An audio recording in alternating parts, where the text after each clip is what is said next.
Emil Audero, apakah ada peluang untuk komunikasi? Yang pasti ada beberapa yang kami lihat, tapi soal komunikasi tunggu tanggal mainnya. Seperti biasa, kami nggak pernah mau menjanjikan, ya, karena prosesnya nggak segampang yang kita kira, gitu ya. Kan ingat loh, kemarin misalnya kasusnya Sen Patinama ya, dia hampir 3 kali loh kesini dan nggak jalan. Jadi kita nggak mau janji gitu. Kalau Ivan Jenner dan sebagainya itu cuma 2 kali kesini. Itu pun setelah kita pastikan dulu semua. Jadi setelah pasti baru kita orangnya datang. Pasti orangnya datang. Jadi kami tetap seperti itu. Jadi kita nggak mau janji ini apa semua dan sebagainya. Nanti akhirnya kan banyak banget masukan. Mohon subscribe channel ini dulu supaya gak ketinggalan berita terbaru Timnas Indonesia. Yes, alhamdulillah. Shin Tae-yong bisa full senyum. Kiper kelas dunia dari Inter Milan siap gabung dan dinaturalisasi. Begini penjelasan terbarunya. Nama Emil Audero Mulyadi disebut-sebut berpeluang untuk bisa membela Timnas Indonesia. Kiper yang membela Inter Milan tersebut punya darah Indonesia dan lahir di Mataram, Nusa Tenggara Barat. Namun Emil Audero harus menjalani proses naturalisasi lebih dulu. Pasalnya, ia saat ini memiliki paspor Italia. Ex-co PSSI Arya Sinulinga angkat bicara mengenai kans menaturalisasi Emil Audero ke Timnas Indonesia. Ia tidak membantah maupun membeberkan. Yang pasti ada beberapa yang kami lihat, tapi soal komunikasi tunggu tanggal mainnya, ujar Arya Sinulinga.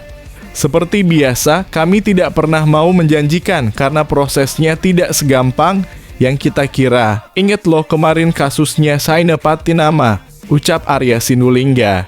Dia sampai 3 kali loh kesini dan tidak jalan. Jadi kita tidak mau janji. Kalau Ivar Jenner dan sebagainya itu cuma 2 kali kesini. Itu pun setelah kita pastikan semua, katanya menambahkan. Emil Audero baru bergabung dengan Inter Milan pada musim ini setelah dipinjam dari Sampdoria. Gimana kalian, setuju gak Emil Audero gabung Timnas? Silakan komentar di bawah ini ya. Akhirnya menang. Bima Sakti bungkam mulut bau sampah pembenci. Timnas Indonesia U17 menang atas klub Jerman. Tim U17 sukses membawa kemenangan 1-0 melawan SC Paderborn Youth di laga uji coba kedua. Melalui gol cepat dari Nabil Asyura yang dilesakkan pada menit ketiga. Senin kemarin, Nabil mencetak gol dengan tendangan jarak jauhnya. Pemain tersebut hampir menggandakan keunggulan Indonesia sekaligus mencetak gol keduanya di menit ke-28, sayang tendangan bebasnya masih tipis di atas gawang lawan. Akhirnya gol semata wayang Nabil bertahan hingga laga usai. Sangat senang dan bersyukur bisa cetak gol kembali karena sudah lama tidak mencetak gol untuk Timnas, ujar Nabil Asyura usai laga. Meskipun memenangkan uji coba kali ini, masih banyak evaluasi yang harus dibenahi oleh tim. Seperti komunikasi, chemistry, dan build up dari belakang yang masih harus diperbaiki. Masih banyak evaluasi yang harus diperbaiki, seperti komunikasi, chemistry belum padu, dari belakang juga masih kurang tutupnya. Lagi-lagi bikin gebrakan luar biasa. Ketum PSSI Erick Thohir lakukan ini untuk reformasi sepak bola nasional.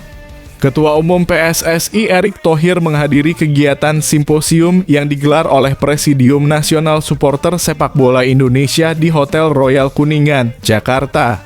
Pada kesempatan tersebut juga hadir anggota Komite Eksekutif sekaligus Ketua Ad Hoc Supporter Arya Sinulinga. Simposium itu menghasilkan 7 poin rekomendasi. Kelima rekomendasi diterima langsung oleh Erick Thohir untuk dibawa ke rapat Komite Eksekutif PSSI. Kita menerima poin-poin yang nanti akan disampaikan kepada ex-co PSSI. Kita dorong kesepakatan-kesepakatan ini untuk lakukan transformasi kepada supporter sepak bola Indonesia dan saya rasa ini komitmen, kata Erick Thohir. Terima kasih supporter percaya transformasi karena ini kita sama-sama jaga diri kita. Yang jelas kita cinta sepak bola Indonesia. Kita sama-sama bangun ya.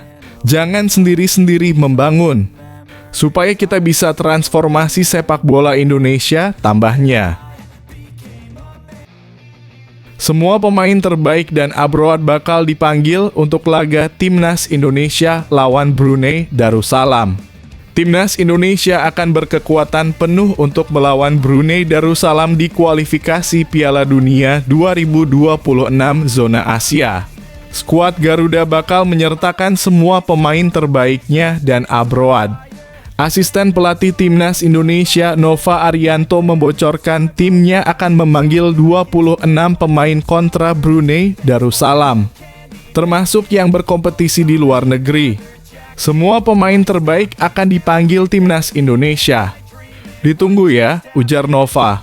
Ada 10 pemain berlabel Timnas Indonesia yang Abroad. 10-nya yaitu Jordi Amat Malaysia, Sadil Ramdhani Malaysia, Asnawi Mangkualam Korea Selatan, Pratama Arhan Jepang, Ivar Jenner Belanda, Rafael Struijk Belanda, Ilkan Bagot Inggris, Sandy Walsh Belgia, Marcelino Ferdinand Belgia, dan Saine Patinaman Norwegia. Nova juga mengindikasikan tidak ada pemain baru atau debutan yang disertakan ke Timnas Indonesia untuk melawan Brunei Darussalam. Pemain yang dipanggil berstatus langganan Shin Tae-yong. Masih pemain-pemain yang biasa dipanggil head coach ke Timnas Indonesia, imbuh Nova. Adapun babak pertama kualifikasi Piala Dunia 2026 zona Asia masuk dalam periode FIFA Matchday yang terjadwal pada 9-17 Oktober 2023. Dengan begitu, setiap klub wajib melepas pemainnya ke Timnas Indonesia. Jelang lawan Brunei di kualifikasi Piala Dunia 2026, Jordi Amat beri peringatan pada Timnas Indonesia. Bek Timnas Indonesia Jordi Amat memperingatkan rekan-rekannya agar tidak memandang remeh Brunei Darussalam yang merupakan calon lawan mereka di kualifikasi Piala Dunia 2026. Timnas Indonesia akan menghadapi Brunei Darussalam pada putaran pertama kualifikasi Piala Dunia 2026 zona Asia, Oktober 2026. Pertandingan berlangsung dalam format kandang dan tandang. Kami sepenuhnya sadar akan tantangan yang ada di depan. Kami sudah mengetahuinya sejak awal, kata Jordi Amat. Kami akan mengambil satu pertandingan demi satu pertandingan. Pertandingan kami yang akan datang melawan Brunei, baik tandang maupun kandang, sangat penting, tegas Jordi Amat. Timnas Indonesia kabarnya akan berkumpul pada 9 Oktober 2022. Pelatih Shin Tae-yong disebut akan langsung tancap gas untuk mempersiapkan Jordi Amat DKK demi meraih hasil positif. Persiapan kami sangat positif, pelatih Shin Tae-yong sangat mendukung, dan dia yakin kami bisa melakukannya, jelas Jordi Amat. Ini semua tentang performa di lapangan, menjalankan rencana permainan, dan mencapai tujuan kami, tegas pemain naturalisasi itu.